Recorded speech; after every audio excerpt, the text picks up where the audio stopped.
Bonjour à tous. Donc aujourd'hui, nous allons voir une petite vidéo pour vous montrer un petit peu le principe des échelles. Donc, dans le bâtiment, déjà une chose, qu'est-ce qu'une échelle? Une échelle, c'est le rapport entre les dimensions représentées sur le plan par rapport à leur valeur réelle.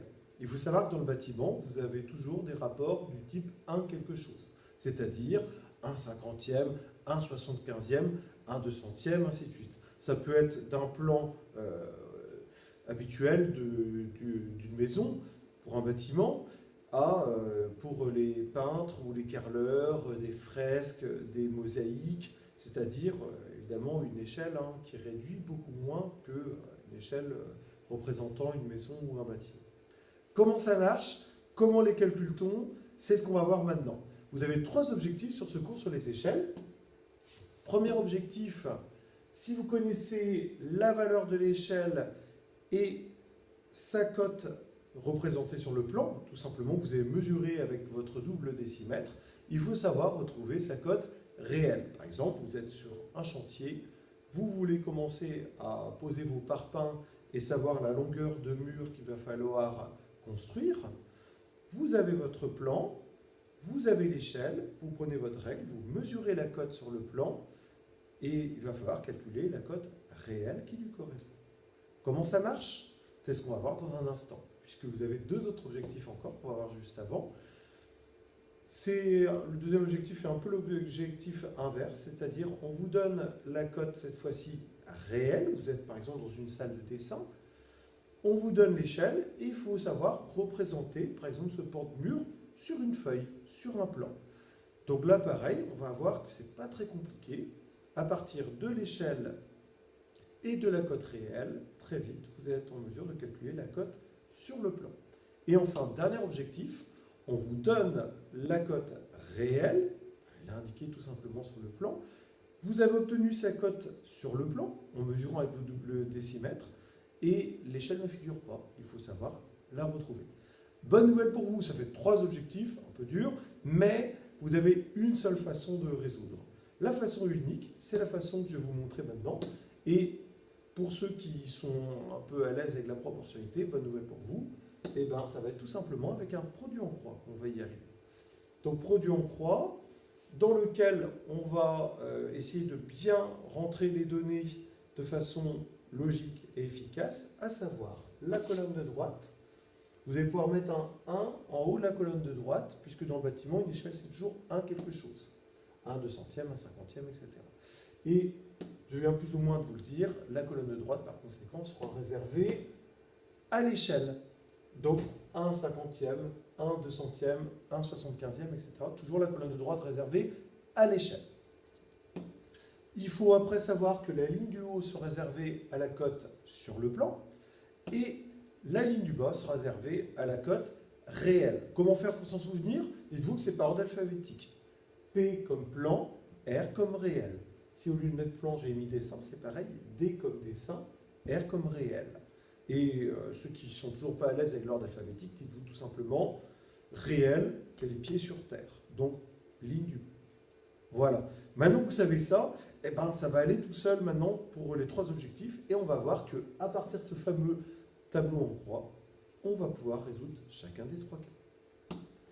On passe donc maintenant au cas concret. Premier cas, je veux déterminer une cote réelle. Ça veut dire qu'on vous donne en information l'échelle, 1 cinquantième, et on vous donne la cote qu'on a mesurée sur le plan, 20 cm. Combien vaut la cote réelle? Donc je viens de le dire, vous faites un bon vieux produit en croix. Sur ce produit en croix, vous allez donc mettre l'échelle que l'on vous donne, 1 cinquantième, donc c'est l'échelle que je t'ai transmise ici. Et puis, la seule question à vous poser, c'est où mets-je la dernière valeur? C'est 20 cm, c'est sur le plan, donc puisque c'est sur le plan, c'est en haut. Évidemment, puisque vous avez mis des centimètres sur le plan, obligatoirement à l'arrivée, ce seront des centimètres que vous obtiendrez. Et puis ça y est, il n'y a plus qu'à faire le produit en croix. Pour ceux qui auraient déjà oublié comment faire un produit en croix, petit rappel. Produit en croix, vous faites le produit de la diagonale, donc 20 x 50 ou 50 x 20. et vous divisez par le nombre qui reste. Donc ici, accessoirement, divise par 1. Donc en faisant ce produit en croix, on trouve une valeur de 1000 cm, et c'est pas tout à fait encore terminé, puisqu'une cote réelle, ça serait très maladroit de la laisser en centimètres, puisque les codes réels que vous utilisez sur les chantiers, c'est plutôt de l'ordre du mètre.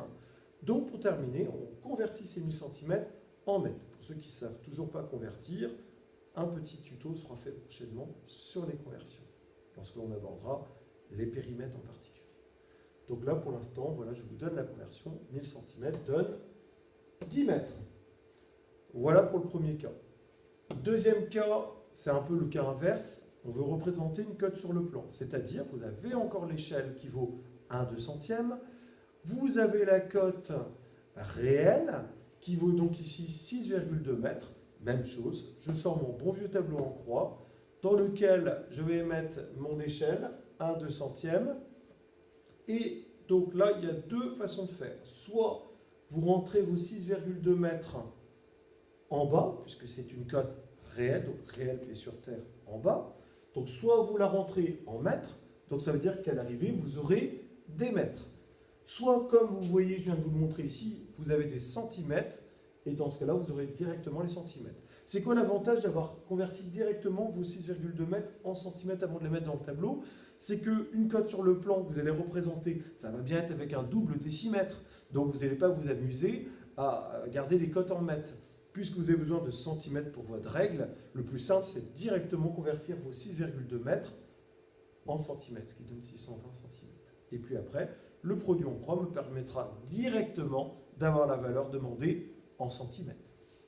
Produit en croix, 620 fois 1 ou 1 fois 620, ça revient au même, mais le produit de la diagonale que vous connaissez, divisé par le terme qui reste, donc divisé par 200.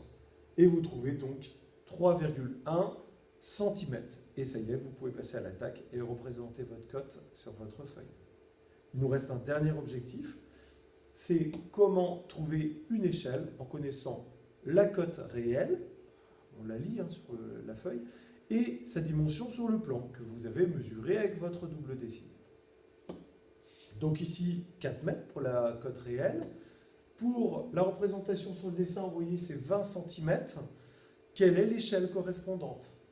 Donc là, il y a une grosse erreur à ne pas faire, c'est peut-être le plus important, 50% des bêtises en évaluation, c'est de les rentrer cash dans le tableau en croix, sans réfléchir, c'est-à-dire en plaçant les 4 mètres réels en bas, c'est bien, on est content, c'est bien en bas, mais là-haut, vous mettez 20 cm, c'est-à-dire que vous n'avez pas la même unité. Donc vous voyez, moi sur mon tableau, j'ai bien fait attention à garder la même unité pour le plan et pour le réel. Une échelle, je vous rappelle, c'est un rapport entre le réel et le plan. S'ils ne sont pas dans la même unité, évidemment, tous vos calculs sont faussés et l'échelle ne sera pas correcte. Donc faites bien attention, soit je mets tout en mètres en haut et en bas, soit je mets tout en centimètres en haut et en bas. Moi j'ai préféré mettre en centimètres, ça évite qu'il y ait des virgules, c'est plus simple. J'ai donc mis mes 20 cm comme ils sont sur le plan en haut, et mes 4 mètres de la cote réelle, je les ai convertis en centimètres, et je les ai rentrés en bas, parce que le réel est sur terre, c'est en bas. Et enfin, j'ai mis le 1 en haut à droite. Quel que soit l'exercice sur les échelles, vous pouvez toujours mettre le 1 en haut à droite, puisque, comme je vous ai dit au début de cette vidéo, une échelle du bâtiment, c'est toujours 1 quelque chose. Donc maintenant, comment faire pour trouver l'échelle? Comme d'habitude, un bon vieux produit en croix, 1 fois 400, 400 fois 1, produit de la diagonale que l'on connaît, divisé par le terme qui reste, donc divisé par 20. Quand vous avez fait ce produit en croix, vous trouvez alors une valeur de 20 cm, et là vous êtes content de vous, mais ce n'est pas terminé. N'oubliez pas, on vous a demandé la valeur d'une échelle. Là, vous avez trouvé la valeur de la 4e case du tableau, mais ce n'est pas l'échelle. L'échelle, c'est toute la colonne de droite, c'est-à-dire c'est 1 vingtième, puisque vous avez trouvé 20 ici. Donc je réponds à la question, disons que l'échelle est de 1 vingtième. Voilà, c'est compris? J'espère en tout cas. Vous trouvez des documents à votre disposition aussi sur le blog, en tapant sur Google, blog Ulvois. N'hésitez pas à vous y référer. Je vous souhaite une bonne journée. À très bientôt.